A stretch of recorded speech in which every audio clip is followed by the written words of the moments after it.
కీర్తనల గ్రంథము 102వ అధ్యాయము, ఒక చిన్న వర్తమానం. కీర్తనల గ్రంథము 102వ అధ్యాయము 13వ వచనాన్ని ధ్యానం చేయబోతున్నాం. అమ్మా, నీవు లేచి సియోనును కరుణించెదవు, దాని మీద దయచూపుటకు కాలము వచ్చెను, నిర్ణయ కాలమే వచ్చెను. దేవునికి స్తోత్రం, హల్లెలూయా. ఏ కాలం వచ్చినంట? ఏ కాలం వచ్చినంట? నీవు లేచి సియోనును కరుణించెదవు, దాని మీద దయచూపుటకు కాలము వచ్చెను. ఏ కాలం వచ్చిందో తెలుసా? దేవుడు నిర్ణయించిన కాలమే వచ్చెను. దేవునికి స్తోత్రం. ఈరోజు మనం వినబోతున్న వర్తమానము దేవుని నిర్ణయ కాలము. చెప్పండి, దేవుని నిర్ణయ కాలము. సహోదరు నన్ను అడిగిన ప్రశ్న ఏంటంటే, నేను నిర్ణయించుకున్నానండి. ఏమని నిర్ణయించుకున్నాను? నేనేమని ఆశపడ్డాను? నేనేమని కోరుకున్నాను? ఏమనుకున్నానంటే, ఇదిగో ఈ సంవత్సరంలో ఇది జరిగిపోవాలి, ఇది అయిపోవాలి, ఇది నేను రీచ్ అవ్వాలి, నా జీవితంలోకి ఈ సంవత్సరం ఇవి ఇవి ఇవి ప్రవేశించాలి అని నేను ఏదైతే నిర్ణయించుకున్నానో, నా నిర్ణయించుకున్నవేవి నా జీవితంలో జరగలే. బైబిల్ అంటుంది, మనుషుని హృదయంలో ఆలోచనలు అనేకము కలవు, కానీ చివరికి యెహోవా తీర్మానము సఫలం. మరి ఎవరనుకున్నప్పుడు కార్యాలు జరుగుతాయి.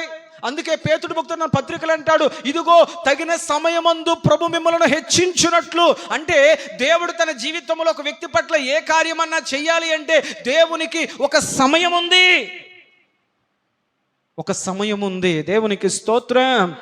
అది ఎరిగిన ప్రసంగి భక్తుడు తన యొక్క ప్రసంగి గ్రంథములు అంటాడు, ఇదిగో భూమి మీద జరుగు సమస్తమైన వాటికి సమయము కలదు.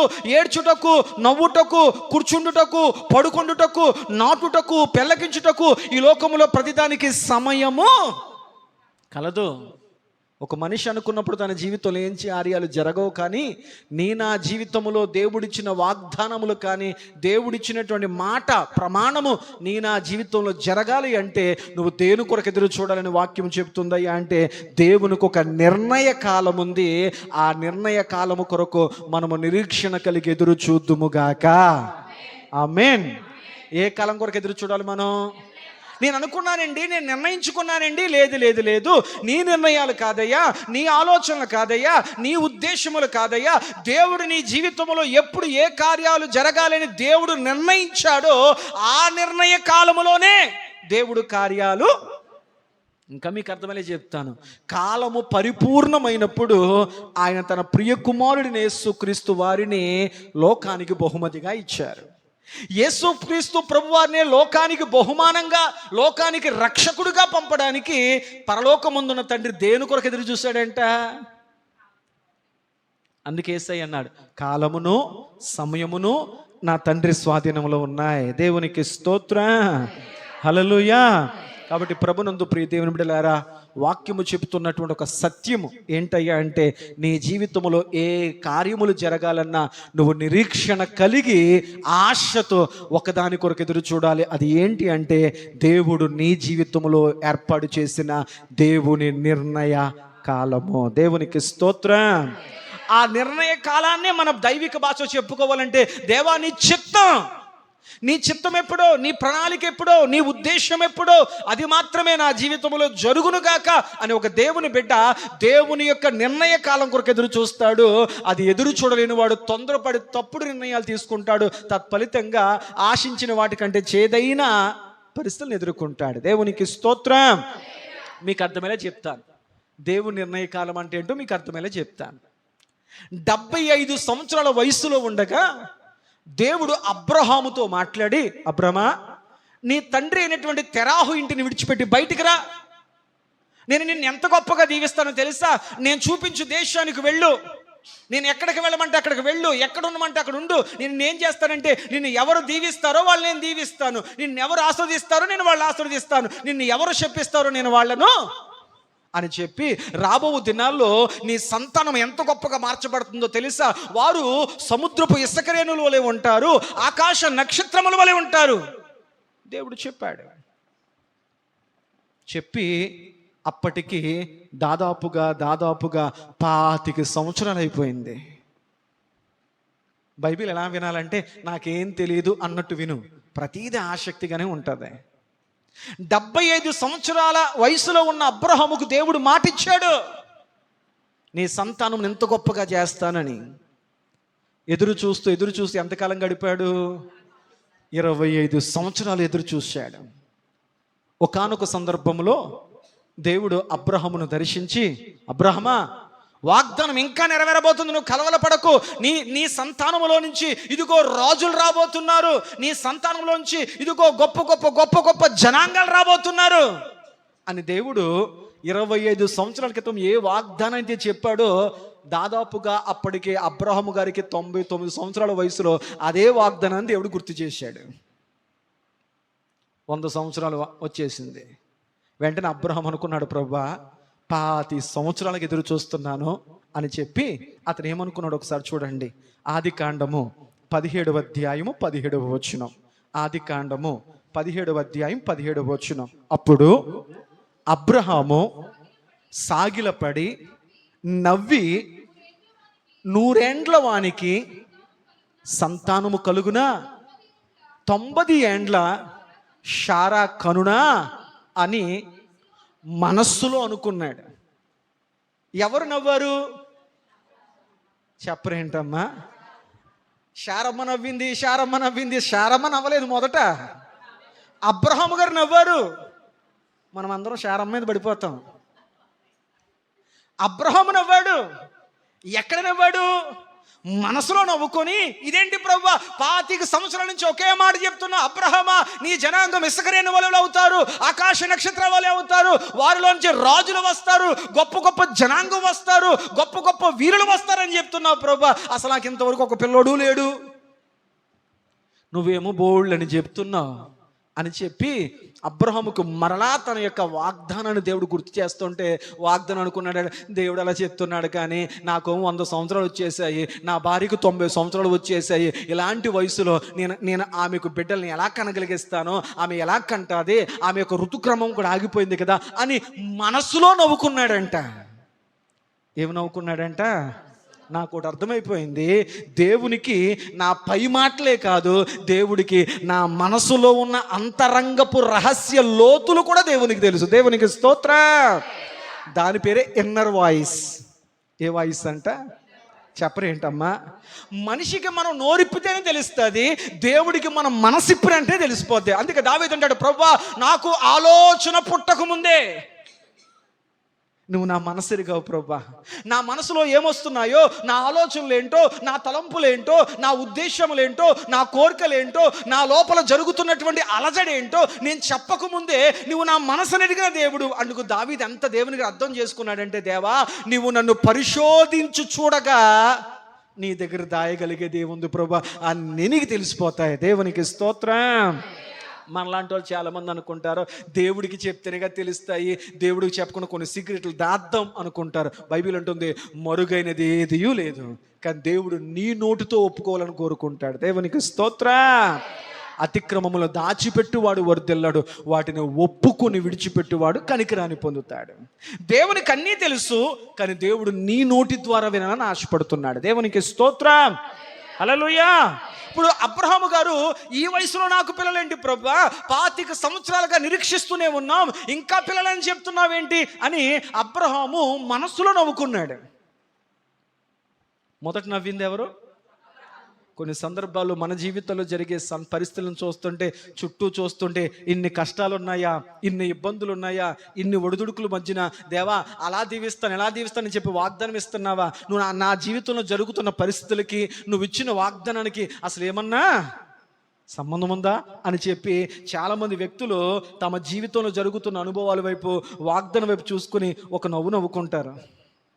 అబ్రహాము అలాగే నవ్వుకున్నాడు. లోపల అబ్రహాము నవ్వడాన్ని ఎవరు చూశారు? దేవునికి స్తోత్రం. దేవుడు మౌనంగా ఉన్నాడు. పోలే అబ్రహాం అనుకున్నాడు.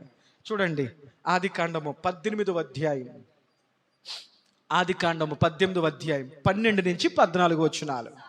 షారా నేను బలము ఒడిగిన దానినైన తరువాత నాకు సుఖము కలుగునా, నా యజమానుడు వృద్ధుడై ఉన్నాడు కదా అని తనలో తాను నవ్వుకున్నది. చాలు తల్లి. మొదట ఎవరు నవ్వారు? అబ్రహాము గారు. తర్వాత ఎవరు నవ్వారు? ఏంటో శారమ్మే వెలుగులోకి వచ్చింది, అబ్రహాం గారు వెలుగులోకి రాలే, ఆయన దాచబడ్డాడు. శారమ్మ నవ్వుకుందంటే మనసులో. ఎప్పుడు? 17వ అధ్యాయం 17వ వచనంలో అబ్రహాము గారు నవ్వితే 18వ అధ్యాయం 12వ వచనంలో శారమ్మ నవ్వింది. ఈసారి నవ్వితే దేవుడు ఒప్పుకోలేదు. చూడండి అక్కడ ఏం జరిగిందో.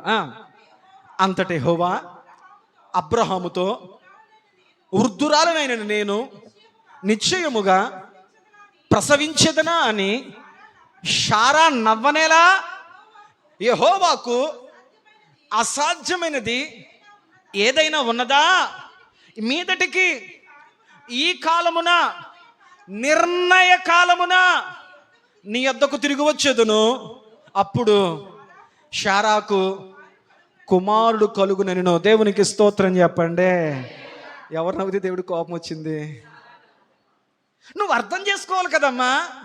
ఆయన ఏదో కొంచెం జరుగుతున్న పరిస్థితులను బట్టి ప్రభువా ప్రభువా అని చెప్పి ఆయన బయటకు వెళ్ళి ఎన్నెన్నో పనులు చక్కబెట్టుకున్న వ్యక్తి కాబట్టి ఏమన్నా కొంచెం అటు ఇటుగా లోపల అనుకున్నాడేమో. నువ్వు ఓర్పుతో ఉండాలి కదా, నువ్వు సహనంతో ఉండాలి కదా, నీ భర్తను ప్రోత్సహించేదానిగా ఉండాలి కదా. నీకు కూడా అనుమానం వచ్చేసిందా, మనసులో నవ్వుకున్నావు అని చెప్పి శారమ్మ నవ్విన వెంటనే దేవుడు అన్నాడు అబ్రహాం గారితో, అబ్రహామా, లోపల నుంచి శారమ్మ నవ్వడం న్యాయమేనా? నేను ఇవ్వలేనా? మీరు నవ్వుకుంటున్నారు, నేను ఇవ్వలేను అనుకుంటున్నారా? యెహోవాకు అసాధ్యం ఏదన్నా ఉన్నదా? మరి ఎందుకు ఈ 50 సంవత్సరాలు ఎదురుచూపు అంటే బైబిల్ అంటుంది దేవునికి ఒక నిర్ణయ కాలం ఉందే. దేవునికి స్తోత్రం, హల్లెలూయా. అందుకే కీర్తనాకారుడైన దావీదు భక్తుడు అంటున్నాడు, ఆయన దయ చూపుటకు ఒక నిర్ణయ కాలం పెట్టాడు. శారమ్మ మీద దేవుడు దయ చూపడానికి ఒక నిర్ణయ కాలాన్ని పెట్టాడు. ఆ నిర్ణయ కాలం వరకు వారు నిరీక్షిస్తూ ఉండాల్సిందే. అప్పటికి ఏం జరిగిందయ్య అంటే అబ్రహాముకు 100 సంవత్సరాలు, శారమ్మకు 90 సంవత్సరాలు, వారు 25 సంవత్సరాలు నిరీక్షించారు. దేవునికి స్తోత్రం. మరి నిర్ణయ కాలం వచ్చిందా? చూడండి, వాక్యంలో చూద్దాం. ఆది కాండము 21వ అధ్యాయము 2వ వచనం. ఆది కాండము 21వ అధ్యాయము 2వ వచనం చదువుతాం. ఎట్లనగా దేవుడు అబ్రహాముతో చెప్పిన నిర్ణయ కాలమున శారా గర్భవతి అయి అతని ముసలితనమందు అతని కుమారుని కనెను. దేవునికి స్తోత్రం. ఇప్పుడు చెప్పండి, మన టాపిక్ ఏంటి? గట్టిగా చెప్పాలి. దేవుడు ఒక వ్యక్తి జీవితంలో ఎప్పుడు ఏది ఎలా జరగాలో దేవుడు సమస్తమును నిర్ణయించి ఉంచాడు. దేవునికి స్తోత్రం. దేవుడు ఏదైతే జగత్ పునాది వేయబడక ముందు, ఓ యవనస్తుడా, ఓ యవనస్తురాలా, ఒక తల్లి, ఒక సోదరుడా, ఒక తండ్రి, నీ జీవితంలో ఎప్పుడు ఏది జరగాలని దేవుడు నిర్ణయించాడో ఆ నిర్ణయ కాలములో మాత్రమే జరుగుతాయి. నువ్వు నేను కంగారు పడినంత మాత్రాన కార్యాలు చెప్పరేంటి? బైబిల్ అంటుంది ఆయన దయచూపుటకు ఒక నిర్ణయ కాలం పెట్టాడు. దేవునికి స్తోత్రం. టైం అయిపోతుంది కాబట్టి 2 విషయాలు చెప్తాను. నెంబర్ వన్ మొదటి మాట ఏమిటయ్యా అంటే ఆయన దయచూపుటకు నిర్ణయ కాలము వచ్చెను. మొదటి మాట ఏంటి చెప్పండి? ఆయన దయచూపుటకు నిర్ణయ కాలం వచ్చెను. 25 సంవత్సరాల నిరీక్షణ తర్వాత, 25 సంవత్సరాల ఎదురుచూపు తర్వాత దేవుడు అబ్రహాము శారమ్మలకు దేవుడు నిర్ణయ కాలము వచ్చింది గనుక ఆమె గర్భాన్ని తెరిచాడు. నిండు వృద్ధాప్యములో ఆమె ఒక కుమారుని కందే. ఆ బిడ్డకి ఏ పేరు పెడదాం అని ఆలోచించినప్పుడు వెంటనే వారిరువురి మనసులోకి వచ్చిన ఆలోచన ఏంటంటే ఇస్సాకు అని పేరు పెడదాం. దేవునికి స్తోత్రం. ఏ పేరు పెడదాం? ఇస్సాకు అని పేరు పెడదాం. ఇస్సాకు అంటే అర్థం ఏంటి తెలుసా? నవ్వు. ఇస్సాకు అంటే అర్థం ఏంటి?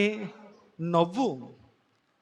ఎందుకని నవ్వు అని పేరు పెట్టుకున్నారంటే దేవుడు చేయలేడేమో, దేవుడి వల్ల కాదేమో, ఇది అసాధ్యమేమో, దేవుడు ఏదో చెప్తున్నాడు కానీ అవి జరగడమో అసాధ్యమేమో, ఇది జరగడమో ఇది సృష్టి విరుద్ధమో, ఇది జరగదు, ఇంకా ఇది అసాధ్యం అనుకున్నారు. వారు అనుమానంతో నవ్వుకున్నారు. దేవుడు సాధ్యము చేసి చూపించాడు. దేవునికి స్తోత్రం. అందుకే ప్రభు అంటాడు మనుషులకు ఏది అసాధ్యమో నువ్వు ఆరాధిస్తున్న దేవుడికి అది సాధ్యం. అది సాధ్యం అవ్వాలి అంటే నువ్వు ఆ ఆ ఆ ఆ దేవుని యొక్క నిర్ణయ కాలం వరకు నువ్వు ఓర్పుతో, సహనముతో, నిరీక్షణతో ఎదురు చూద్దువుగాక. ఆమేన్ చెప్పండి, ఆమేన్ చెప్పండి. కాబట్టి మన జీవితాల్లో దేవుడు ఏ కార్యాలు చేయాలన్నా చెప్పిన వెంటనే జరగవు. దేవుడు కొన్ని అనుభవాల గుండా తీసుకువెళ్తాడు. హల్లెలూయా. కొన్ని అనుభవాల గుండా తీసుకువెళ్తాడు. అందాక నేను చెప్పాను, ఏలియా ప్రవక్త గారిని దేవా యోర్దాను ముందే తీసుకెళ్ళొచ్చు కదా. లేదు లేదయ్యా, నాకు ఒక ప్రణాళిక ఉంది, నాకు ఒక ఉద్దేశం ఉంది, నాకు ఒక నియమకాలం ఉంది. ఆ సమయం వచ్చేంత వరకు నువ్వు యోర్దాను దాటే రావాలి. దేవుడు నీ జీవితంలో కొన్ని అద్భుతాలు జరగాలి అంటే, కొన్ని కార్యాలు జరగాలంటే కొన్ని అనుభవాలు దాటుతూ నువ్వు వెళితే తప్ప ఆ కార్యాలను పరిపూర్ణత పొందలేవు. దేవునికి స్తోత్రం. హల్లెలూయా. అది ఎరిగిన వాడు కనుక దావీదు భక్తుడు తన కీర్తనలో ఏమంటున్నాడంటే, దయచూపుటకు దేవా నీవు ఒక నిర్ణయ కాలాన్ని నిర్ణయించావు. ఇప్పుడు చెప్పండి, అబ్రహాము గారికి శారమ్మ గారి మీద దేవుడు దయచూపడానికి ఎంత కాలం నిర్ణయ కాలంగా పెట్టాడు ఆయన? 25 సంవత్సరాల తర్వాత దేవుని నిర్ణయ కాలం వచ్చింది. అప్పుడు ఆ తల్లి గర్భము తెరవబడింది, ఒక చక్కని కుమారుని కంది. ఆ కుమారుని ద్వారా సంతానం వచ్చింది. ఆ సంతానము ఈనాటికి కూడా ఆ సాంకేతిక నైపుణ్యత విషయంలో కానీ, సమస్తమైన విషయాల్లో కానీ ఇజ్రాయిలును మించినటువంటి వారు ఎవరూ కూడా లేరు. దేవునికి స్తోత్రం. నిర్ణయ కాలము కొరకు ఎదురు చూడగలిగితే దేవుడు నీ జీవితంలో ప్రతి శ్రేష్టమైన అనుభవాలు ప్రభు నీకు అనుగ్రహించునుగాక. ఆమేన్ చెప్పండి. మరొక మాట మీకు చెప్పనా, ఇశ్రాయేలు ప్రజల విషయంలో దేవుడు అబ్రహాముకు వాగ్దానం చేశాడు. ఇదిగో నీ ప్రజలను మరలా నేను వాగ్దాన దేశమునకు నడిపిస్తాను, నీ ప్రజలను మరలా నేను స్వతంత్రులను చేస్తాను, వారు తమ వాగ్దాన దేశమునకు వారు వెళతారు అని దేవుడు చెబితే, ఇశ్రాయేలు ప్రజలు ఎన్ని సంవత్సరాల తర్వాత దేవుని యొక్క నియమం కాలం చొప్పున అక్కడికి వెళ్ళారు? వాక్యులు మనం చూడగలిగితే వారు దాదాపుగా 430 సంవత్సరాల తర్వాత దేవుని నియమిక కాలం వచ్చింది. ఆ కాలమున మోషే నాయకత్వములో వారు ఐగుప్తు నుంచి విడిపించబడి పాలు తేళ్లు ప్రవహించేటువంటి వాగ్దాన దేశానికి చేరారు. దేవునికి స్తోత్రం. ఎన్ని సంవత్సరాలు వచ్చిందంట? దేవుని యొక్క నియామక కాలము 400 సంవత్సరాల వరకు వారు ఎదురు చూస్తూ వచ్చారు.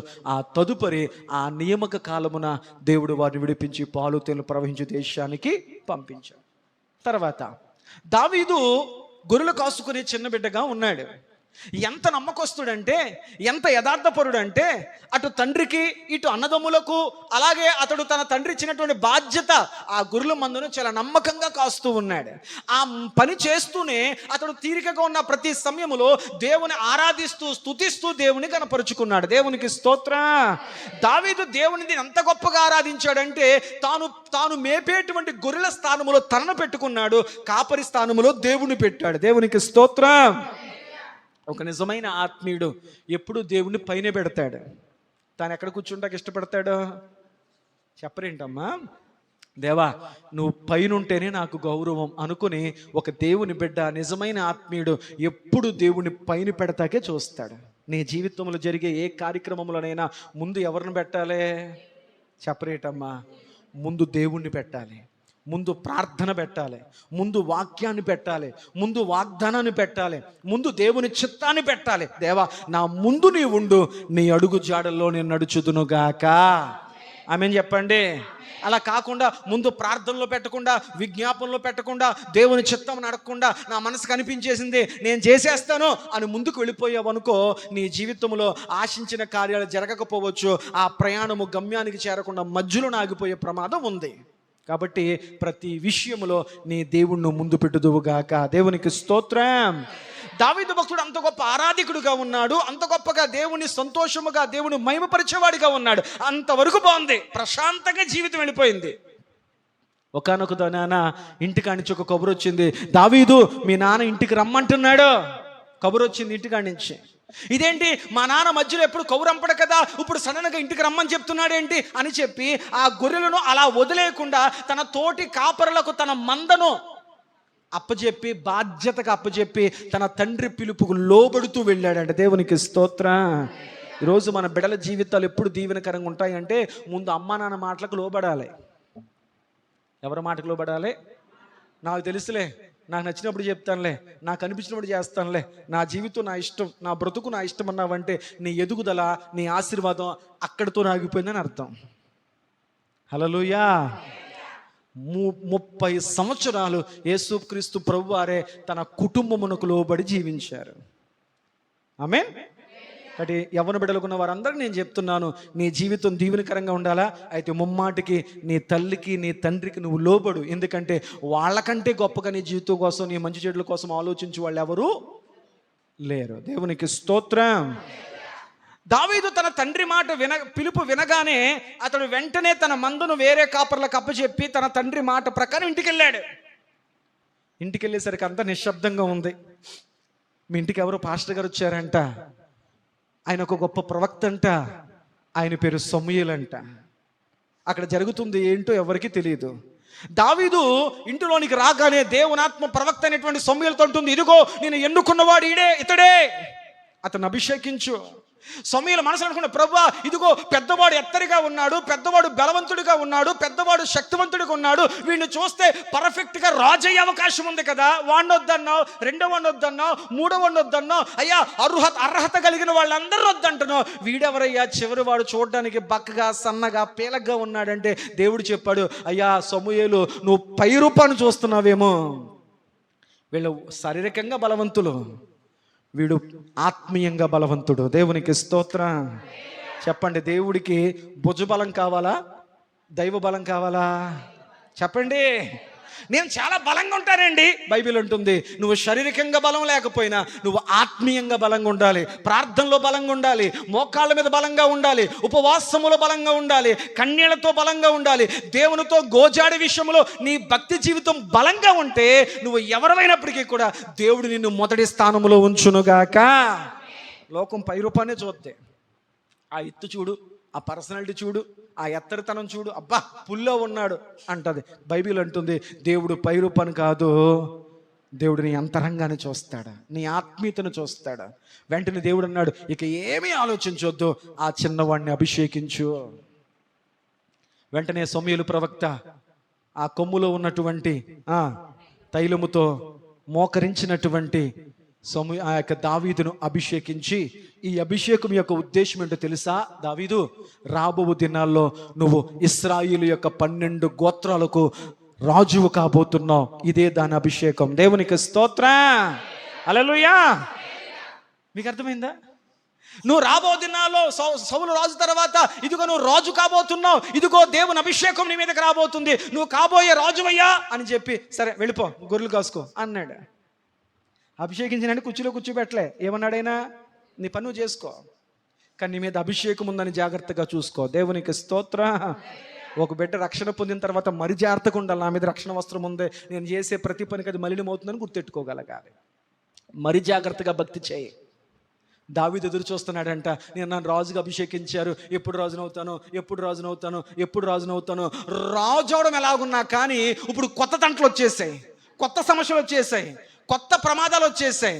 అంతవరకు అతడికి అరణ్యములోనే ప్రమాదం ఉండేది, ఇప్పుడు అతడు ఎక్కడికి వెళ్ళినా ప్రమాదమే.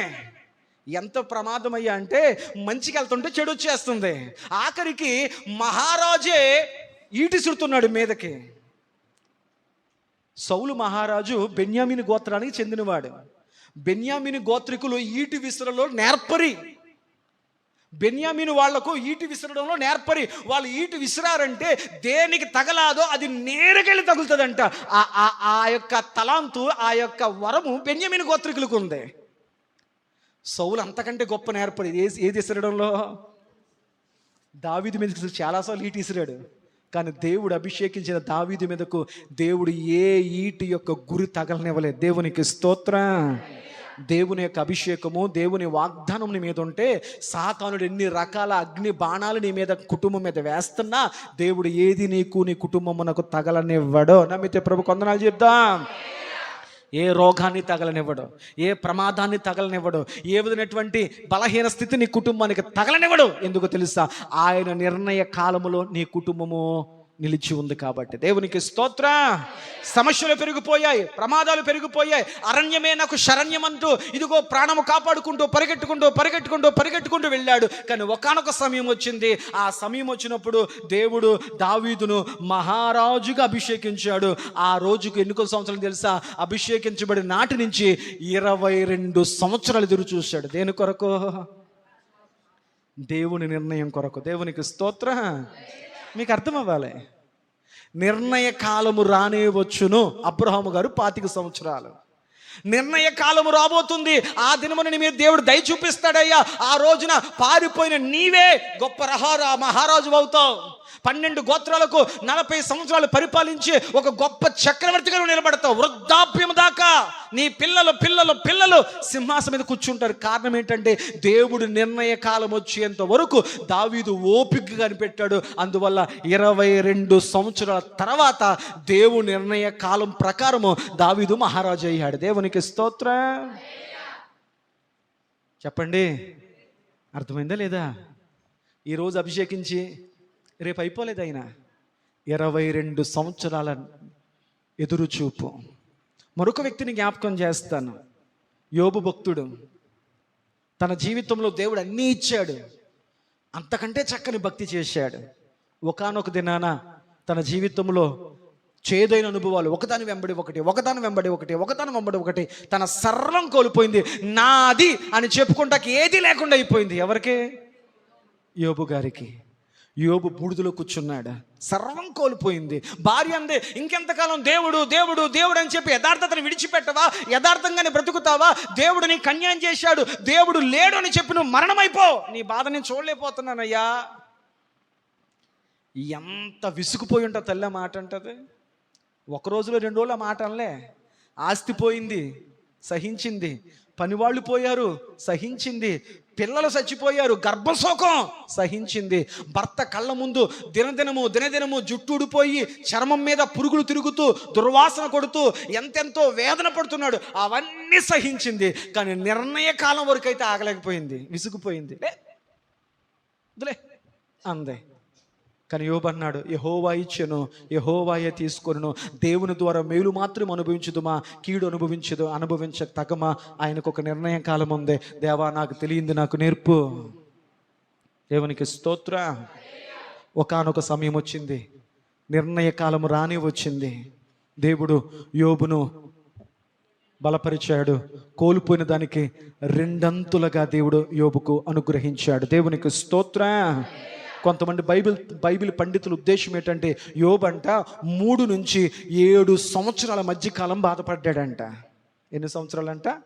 3 సంవత్సరాల నుంచి 7 సంవత్సరాల మధ్య కాలంలో యోబు శ్రమను అనుభవించాడంట. కానీ యోబుకున్న నిరీక్షణ ఏంటో తెలుసా? దేవునికి ఏదో ఒక నిర్ణయం ఉంది, ఏదో ప్రణాళిక ఉంది, ఏదో ఉద్దేశం ఉంది. దేవునికి తెలియకుండా ఇవేవి నా జీవితంలో జరుగుండో. దేవుడు నా చుట్టూ ఉన్నటువంటి ఈ అగ్ని కంచెని దేవుడు తీశాడంటే, తీసిన దేవుడు ఏ ఉద్దేశంతో తీశాడో, ఆయన నిర్ణయం ఏంటో అని చెప్పి దేవుడి నిర్ణయం కొరకు ఎదురు చూశాడు. ఒకానొక దినమున దేవుని నిర్ణయ కాలం వచ్చింది. దేవుడు కంచె తీసిన దేవుడే మరలా యోబుకు కంచె వేశాడు. దేవునికి స్తోత్రం. ఎన్నంతల భద్రత ఇచ్చాడు? చెప్పరేటమ్మా, 2 ఈ రిఫరెన్స్లన్నీ చెప్తా కూర్చుంటే మీరు టాపిక్ డైవర్ట్ అవ్వకూడదని చెప్పి నేను నేరుగా చెప్పేస్తున్నాను. దేవునికి స్తోత్రం. హల్లెలూయా.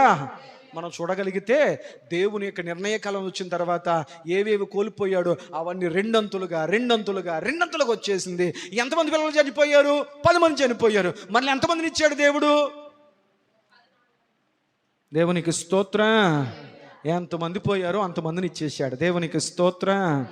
నన్ను ఒక సహోదరుడు ఒక ప్రశ్న అడిగాడు. అని ఒక ప్రశ్న ఏంటనంటే, మరి యోబు గారి భార్య వచ్చి దేవుణ్ణి అలా అనేసి చచ్చిపో అంద కదా, దేవుడు యోబు భార్యని ఎందుకు ఉంచాడనియా? నేను అన్నాను, యోబుకు మళ్ళీ పిల్లలు పుట్టాలి కదా, యోబు గారికి మళ్ళీ పిల్లలు పుట్టాలి కదా. దేవుడు ఎక్కడి నుంచి తీశాడో మరలా అక్కడే పెట్టాడు. దేవునికి స్తోత్రం. మన పిల్లలకు మనం చెప్తారే, ఎక్కడ తీసిన వస్తువు అక్కడ పెట్టు. కానీ నా దేవుడు ఎలాంటి వాడు తెలుసా? నీ జీవితంలో ఎక్కడి నుంచి ఏది తీసివేయబడిందో మరలా నిర్ణయ కాలం వచ్చినప్పుడు ఎక్కడ తీయబడిందో అంతకు రెట్టింపుతో దేవుడు నీ జీవితంలో వాటిని సమకూర్చునుగాక. ఈ నమ్మకం కలిగిన క్రైస్తవుడు దేనికి బాధపడ్డా బెంగపడ్డా దేవుడు తీశాడా, స్తోత్రం, రెట్టింపుతూ మళ్ళీ అక్కడే పెడతాడు. కోల్పోయిన వాటిని మరలా ఇచ్చు దేవుడు. అందుకే ప్రభు అన్నాడు, నేను గాయము చేయువాడును నేనే, గాయమును. కీడు కలిగిందా, బాధపడొద్దు. కీడు కలిగించడానికి ఇష్టపడి అనుమతించిన దేవుడే ఆ కీడు వెనకాల మేలు కూడా దాస్తాడు. దేవునికి స్తోత్రం, హల్లెలూయా. ఆ తదుపరి మనం గమనించగలిగితే తర్వాత యోబు 140 సంవత్సరములు బ్రతికి కుమారులు 4 తరముల వరకు చూసి అటుపిమ్మట వృద్ధాప్యములో మరణించాడు. దేవునికి స్తోత్రం. లోకమేమందే, అయిపోయింది, యోబు జీవితం అయిపోయినట్టే, మొత్తం తుడిసేసింది అన్నారు. కానీ దేవుడు అన్నాడు, యోబా, నిర్ణయ కాలము కొరకు నిరీక్షించు, లోకానికి నువ్వు అద్భుతమైన సాక్షిగా నిలబడతావు. దేవునికి స్తోత్రం, హల్లెలూయా. చాలు, సమయం అయిపోతుంది. మొదటి పాయింట్ ఏంటి? దయచూపుటకు దేవుడు మన జీవితాల పట్ల ఒక నిర్ణయ కాలాన్ని ఉంచాడు. 3 వ్యక్తులను చూపించాను. నెంబర్ 1, అబ్రహాము శారాయిల పట్ల దేవుడు ఒక నిర్ణయ కాలాన్ని పెట్టాడు. దాని వ్యవధి 25 సంవత్సరాలు. నిర్ణయ కాలం వచ్చింది, దేవుడు అద్భుతాన్ని చేసి చూపించాడు. రెండవది, ఇశ్రాయేలు ప్రజలు సుదీర్ఘమైన బానిసత్వం తర్వాత వారు దేవుని విడుదల కొరకు ఎదురు చూశారు. ఒకానొక దినమున నిర్ణయ కాలం వచ్చింది. నిర్ణయ కాలం రోజున దేవుడు వారిని విడిపించాడు. పాలు తేనెలు ప్రవహించు దేశము కొరకు వారిని నడిపించాడు. మూడవది, దావీదు దేవుని యొక్క దయ కొరకు ఎదురు చూశాడు. అందుకే తన కీర్తనలు ఇందాక మనం చదువుకున్న మూలవాక్యం అన్నాడు, దాని మీద దయ చూపుటకు ఆయనకు ఒక నిర్ణయ కాలం వచ్చింది. ప్రభువా, ఈ ప్రయాణంలో ఈ యొక్క నేను పారిపోతున్న ఈ స్థితిలో కొండలనక కోనలనక పరిగెడుతున్నాను, నా మీద నీకు దయ లేదా? దేవుడు చెప్పాడు, ఒక నిర్ణయ కాలం రాబోతుంది దావీదు, ఆ రోజు నీ స్థితిగతులు మారతాయి. దేవునికి స్తోత్రం. దావీదు భక్తుడు 22 సంవత్సరాల సుదీర్ఘ నిరీక్షణ తరువాత దేవుని నిర్ణయ కాలం వచ్చింది. అతడు గొప్ప మహారాజు అయ్యాడు. ఇక ఎవరు ఆ సింహాసనం దింపలేకపోయారు. హల్లెలూయా. యోబు భక్తుడు తన జీవితంలో కొద్ది కాలమే నలపబడ్డాడు. దేవుడు తనకిష్టమైన వారిని నలుపుతాడంట. ఈ స్టేట్మెంట్ యోబే ఇచ్చాడు. నేను ఆయనకు ప్రియుడను గనుక ఆయన నన్ను నలిపాడు. నలిపితేనే సువాసన బయటకు వస్తుంది. ఒక ఆకు తీసుకోండి, ఆకును ఆకుగా వాసన చూస్తే రాదు, అదే ఆకును నలపండే. నీ విశ్వాసపు సువాసన బయటికి రావాలంటే దేవుడు కొన్ని అనుభవాల్లో నేను నలుపుతాడు. నీ ఎదురు చూపేటంటే దేవునికి ఒక నిర్ణయం ఉంది, దాని కొరకు ఎదురు చూడు. దేవుడు నీ జీవితంలో ఆశించిన వాటికంటే 2 అంతుల కార్యాలు నీ జీవితంలో సమృద్ధిగా ప్రభు జరిగించునుగాక. మొదటి మాట, దేని కొరకు ఎదురు చూడాలి మనం? దేవుడు దయ చూపించు నిర్ణయ కాలం కొరకు. రండి, 2వ మాటను జ్ఞాపకం చేసి ముగించేస్తాను. హబక్కుకు గ్రంథం 2వ మాట, త్వరగా. హబక్కుకు గ్రంథం 2వ అధ్యాయం 2-3 వచనాలు. హబక్కుకు గ్రంథం 2వ అధ్యాయం 2-3 వచనాలు. యెహోవా నాకెలాగు సెలవిచ్చెను, చదువువాడు పరిగెత్తుచు చదువు వీలగునట్లు నీవు ఆ దర్శన విషయమును పలక మీద స్పష్టంగా రాసుకో. పలక మీద ఈ దర్శన విషయము ఏ కాలమున మన టాపిక్ ఏంటి? రెండవది, దర్శనము నెరవేరు నిర్ణయ కాలము. దేవునికి స్తోత్రం. మొదటిది దయచూపుటకు నిర్ణయ కాలం. నెంబర్ 2, రెండవది దర్శనము నెరవేరుటకు నిర్ణయ కాలం. దేవునికి స్తోత్రం, హల్లెలూయా. ఏ కాలం అంటది? దర్శనము. దేవుడు నిన్ను దర్శించిన ఏ దర్శనం అయితే ఉందో ఆ దర్శనము నెరవేరుటకు నిర్ణయ కాలాన్ని కూడా దేవుడు నీ కొరకు సిద్ధపరిచాడు. దేవునికి స్తోత్రం. టైం అయిపోతుంది కానీ సింపుల్గా కొన్ని మాటలు చెప్తాను. బైబిల్ గ్రంథములో దేవుడు ఎవరినన్నా దర్శించాడా? చూద్దాం. పరిశుద్ధ గ్రంథాలు తెరవండి. ఆదికాండము 37వ అధ్యాయం 6-10 వచనాలు. ఆదికాండము 37వ అధ్యాయం 6-10 వచనాలు. అతడు వారిని చూచి, నేను కనిన ఈ కలను మీరు దయచేసి వినుడి. అదేమనగా, మనము చేనులో పనలు కట్టుచుంటిమి, నా పనలేచి నిలిచిచుండగా మీ పనలు నా పనల చుట్టూ నా పనను చుట్టుకొని నా పనకు సాష్టాంగపడినని చెప్పాను. అందుకు అతని సహోదరులు, నీవు నిశ్చయముగా మమ్మల్ని వెళ్తావా, మా మీద నీవు అధికారు వగుదువా అని అతనితో చెప్పాను. అతను కలను బట్టి, అతని మాటలను బట్టి అతని మీద అతని సహోదరులే మరింత పగపట్టిరి. అతడు ఇంకొక కలగని తన సహోదరులకు తెలియచేసి, ఇదిగో నేను మరొక కలగంటిని, అందులో సూర్య చంద్రులను 11 నక్షత్రాలు నాకు సాష్టాంగపడినని చెప్పాను. అందుకతడు తన తండ్రితోనూ తన సహోదరులతోనూ అది తెలియచెప్పగా, అతని తండ్రి అతనితో, నీవు కనిన ఈ కల ఏమి? నేనును నీ తల్లియు నీ 11 మంది అన్నదమ్ములు, సూర్యుడంటే నేను, చంద్రుడంటే మీ అమ్మ, నక్షత్రాలు అంటే మీ 11 మంది అన్నదమ్ములు నిశ్చయముగా వచ్చి నీకు సాష్టాంగ పడతారా? అతని మీద కోపడ్డాడు. దర్శనము నెరవేరు నిర్ణయ కాలము వచ్చును. దేవునికి స్తోత్రం. హల్లెలూయా. మీకు అర్థమైందా లేదా? యోసేపు చిన్న బిడ్డగా ఉన్నాడు. దేవుడు యోసేపును ఒక దర్శనం ఇచ్చాడు. ఒక దర్శనములో అతడు పన కోస్తున్నాడు. అతని పన నిలబడింది. అతని చుట్టూ 11 పనలు అతనికి సాష్టాంగపడి నమస్కరిస్తున్నాయి. రెండవ దర్శనం, రెండవ కల వచ్చింది. ఈసారి సూర్యుడు చంద్రుడు 11 నక్షత్రాలు. సూర్యుడు అంటే తండ్రి, చంద్రుడు అంటే తల్లి, 11 నక్షత్రాలు అంటే యోసేపు యొక్క 11 మంది అన్నదమ్ములు. వీళ్ళందరూ అతనికి సాష్టాంగపడి నమస్కరిస్తున్నట్లు కల వచ్చింది. ఈ కలలు చెప్పాడు, అన్నయ్యలు కోపడ్డారు. ఈ కలలు చెప్పాడు, తండ్రి కూడా కోపడ్డాడు. దర్శనమిచ్చాడు దేవుడు, కల ఇచ్చాడు దేవుడు, కానీ కళ నెరవేరే సూచనలు ఏమీ కనపడలే. అన్నలు ద్వేషం పెంచుకున్నారు. తండ్రి కోపడ్డం, వీడికి గారం ఎక్కువ చేసేసాను, నోటుకు వచ్చినట్టు మాట్లాడుతానని చెప్పి తండ్రి కోపడ్డాడు. ఒకానొక దినాన అన్నయ్యలు కాళ్ళు చేతులు కట్టేసి గోతులో పడేస్తారు. తీసుకెళ్ళి మిద్యానీలకు అమ్మేశారు. తీసుకెళ్ళి ఫరో ఇంట్లో పనోడుగా చేశారు. తీసుకెళ్ళి చేయని నిందకు ఉన్నాడో చచ్చిపోయాడో తెలియకుండా జైల్లో పడేశారు.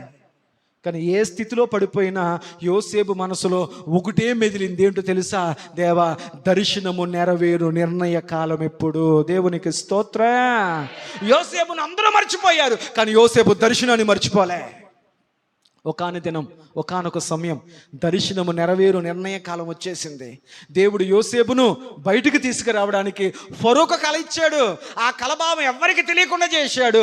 అతన్ని బయటికి తీసుకొచ్చేలా చేశాడు. ఆ తదుపరి అతని ద్వారా ఆ కలభావము తెలిసేలా దేవుడు చేస్తాడు. అతన్ని గొప్ప స్థానంలో నిలబెట్టాడు. అతడును ఆ ప్రాంతంలో, ఆ దేశంలో ఉన్న వారందరికీ ఒకరోజు ఆకలితో జైల్లో గడిపాడు. అనేకులకు ఆకలి ఆహారం పెట్టే అన్నదాతగా దేవుడు నిలబెట్టాడు. ఈ వార్త తెలుసుకుని తన తండ్రి తన 11 మంది కొడుకులను పంపించాడు. వారు 11 మంది వచ్చి ఆ యోసేపు కాళ్ళ ముందు సాష్టాంగపడ్డారు. మొదటి దర్శనం నెరవేరిపోయింది. రెండవసారి అతని కుటుంబం అంతా వచ్చి అతనికి నమస్కరించింది. రెండవ దర్శనం నెరవేరిపోయింది. దేవునికి స్తోత్రం. ఈ దేవుడిచ్చినటువంటి దర్శన కాలము నెరవేరడానికి యోసేపు 13 సంవత్సరాలు ఎదురు చూశాడు. దర్శన కాలం ఎదురు చూపు కొరకు. దేవునికి స్తోత్రం. హబక్కు గ్రంథంలో దేవుడు ఏం చెప్పాడు? దర్శన ఖచ్చితంగా నెరవేరుతాయి, కానీ నీ హృదయం అనే పలక మీద రాసుకో దాన్ని జాగ్రత్తగా. దేవుడు నీతో ఏదైతే దర్శిస్తున్నాడో, వాగ్దానం ఏదైతే ఇస్తున్నాడో, దేవుడు ఏదైతే నీకు మాట ఇస్తున్నాడో, నీ హృదయం అనే పలక మీద దేవుని వాగ్దానమును, దేవుని దర్శనమును, దేవుడు నీకు ఇచ్చిన మాటను నీ హృదయం అనే పలక మీద నువ్వు జాగ్రత్తగా రాసుకుందువుగాక. యోసేపు 13 సంవత్సరాలు అది ఇలా గుర్తు పెట్టుకుని ఉన్నాడు, మనసులో రాసుకున్నాడు. మనకేంటో పోయిన సంవత్సరం వాగ్దానం, సంవత్సరం మర్చిపోతాం. మనం మర్చిపోయినా చెప్పరేంటమ్మా, దర్శనము నిర్ణయ కాలమందు నెరవేరును. 13 సంవత్సరాల నిరీక్షణ తర్వాత ఎన్నో అవమానాలు, ఎన్నో ఆటుపోట్లు, ఎన్నెన్నో అనుభవించాడు. కానీ యోసేపు నమ్మాడు, నా దేవుడు దర్శనమును నిర్ణయ కాలములో నెరవేరుస్తాడు. ఆ నిర్ణయ కాలం వచ్చింది, వచ్చిన దర్శనం నెరవేరింది. దేవునికి స్తోత్రం. హల్లెలూయా. చూద్దాం నిర్గమకాండం 3వ అధ్యాయం 1-5 వచనాలు. చివరి మాట చెప్పు చేస్తున్నాను. మోషే మిద్యాను యాజకుడైన ఇత్రోను తన మామను మందను మేపుచుండగా ఆ మందలో అరణ్యం అవతలకు తోలుకుని దేవుని పర్వతమైన హోరేబుకు వచ్చెను. ఒక పొద నడుము నుండి అగ్ని జ్వాలలో యెహోవా దూత అతనికి ప్రత్యక్షమై అతడు చూచినప్పుడు అగ్ని వలన ఆ పొద మండుచుండెను, కానీ పొద కాలిపోలేదు.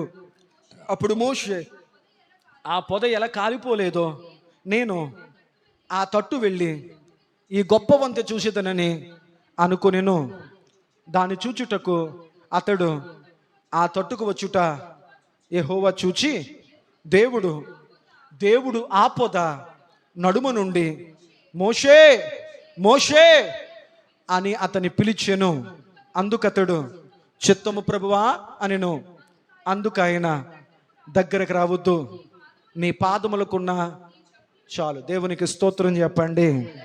చదువుకుంటూ వెళితే మోషే జీవిత కాలం ఎన్ని సంవత్సరాలు తెలుసా? 120 సంవత్సరాలు. 3 మొదటి 40 ఐగుప్తి రాజు కుమార్తె కొడుకుగా బ్రతికాడు. తర్వాత 40 మిద్యాను అరణ్యములో గొర్రెలు కాచుకొని ఒక కాపరిగా బ్రతికాడు. మోషే అనుకున్నాడు, ప్రభువా, ఐగుప్తు ధనము కంటే క్రీస్తు కూర్చుని నిందే నాకు భాగ్యం అనుకున్నాను. నా ప్రజలను విడిపించడానికి ఒక గొప్ప నాయకుడిగా నన్ను పెట్టామనుకున్నాను. తీరా చూస్తే 40 సంవత్సరాలుగా ఇదిగో ఈ మిద్యాన అరణ్యములో గొర్రెలు కాసుకోవడమే సరిపోయింది, నా జీవితం ఇంకెంతేనా అనుకున్నాడు. 40 సంవత్సరాల నిరీక్షణ తర్వాత దేవుడు హోరేబు పర్వతం మీద దేవుడు మండుచున్న పదలో నుంచి మోషేతో దేవుడు దైవ దర్శన అనుభవాన్ని మోషేకి ఇచ్చాడు. దేవుడు మోషేతో మాట్లాడాడు. దేవునికి స్తోత్రం, హల్లెలూయా. యోసేపు కల ద్వారా దర్శన అనుభవాన్ని ఇచ్చాడు. మోషేకు దేవుడు తన స్వరము ద్వారా మండుచున్న పొద. బైబిల్ అంటుంది, నా వాక్యము దహించు అగ్ని వంటిది కాదా? దేవుని వాక్యమనే అగ్ని ద్వారా దేవుడు నీతో వాక్యముతో మాట్లాడుతున్నప్పుడు ఆ వాక్యపు దర్శన అనుభవంతో నీవు నమ్మకంగా ముందుకు సాగుదువుగాక. 40 సంవత్సరాల నిరీక్షణ దర్శన అనుభవం ఒకరోజు నెరవేరింది. ఫరో యొద్దకు వెళ్ళాడు. దేవుడు అద్భుతమైన 10 సూచనలు చూపించాడు. ఇశ్రాయేల్ ప్రజలను తీసుకుని రాగలిగాడు. ఎర్ర సముద్రం పాయలు చేయగలిగాడు. బండలోంచి నీరు రప్పించగలిగాడు. అలాగే మారా నీరును మధురముగా చేయగలిగాడు. ప్రార్థన ద్వారా ఆకాశం నుంచి మన్నా చూశాడు. ప్రార్థన ద్వారా ఆకాశం నుంచి పూరెళ్ళు చూశాడు. ఇన్ని గొప్ప మహత్కార్యాలు జరగడానికి మోషేను దేవుడు 40 సంవత్సరాలు ఎదురు చూడమని చెప్పాడు. దేవునికి స్తోత్రం. మోషేకు దేవుడు హోరేబు పర్వతం ఇచ్చినటువంటి దర్శన కాలం నెరవేర్పు 40 సంవత్సరాలు. దేవునికి స్తోత్రం, హల్లెలూయా. దర్శన కాలము యొక్క నిర్ణయ కాలం నెరవేరింది. ఇలా చెప్పుకుంటూ వెళ్ళిపోతే అనేక అనుభవాలు బైబిల్లో ఉన్నాయి. ఇప్పుడు చెప్పండి, దేవుడు నువ్వు అనుకున్నప్పుడు నేను అనుకున్నప్పుడు ఏ కార్యాలు చేయడు? ఉద్యోగమా, వ్యాపారమా, వ్యవసాయమా, ఆరోగ్యమా, వివాహమా, గర్భఫలమా, నువ్వు దేన్నైతే అడుగుతున్నావో దాని విషయంలో నీ పట్ల దేవునికి ఒక నిర్ణయ కాలం ఉంది. ఆ నిర్ణయ కాలం వరకు నువ్వు ఆశతో నిరీక్షణతో ఎదురు చూడగలిగితే నువ్వు ఆశించిన వాటికంటే దేవుడు గొప్ప కార్యములు ఆ నిర్ణయ కాలములో నీ జీవితంలో జరిగించునుగాక. ఇంకా టైం లేదు, కానీ నిర్ణయ కాలము దాకా ఎదురు చూక పాడైపోయిన వ్యక్తులు కూడా ఉన్నారు. ఎప్పుడైనా ప్రభు చిత్తమైతే అప్పుడే మాట్లాడుకుందాం. దేవుడు ఈ మాటల చేత మనల్ని బలపరిచి ఆయన నిర్ణయ కాలం కొరకు ఓర్పుతో సమత్వముతో ఎదురు చూసే స్థితి ప్రభు మనకు దయచేయునుగాక. కీర్తనల గ్రంథము 102వ అధ్యాయము ఒక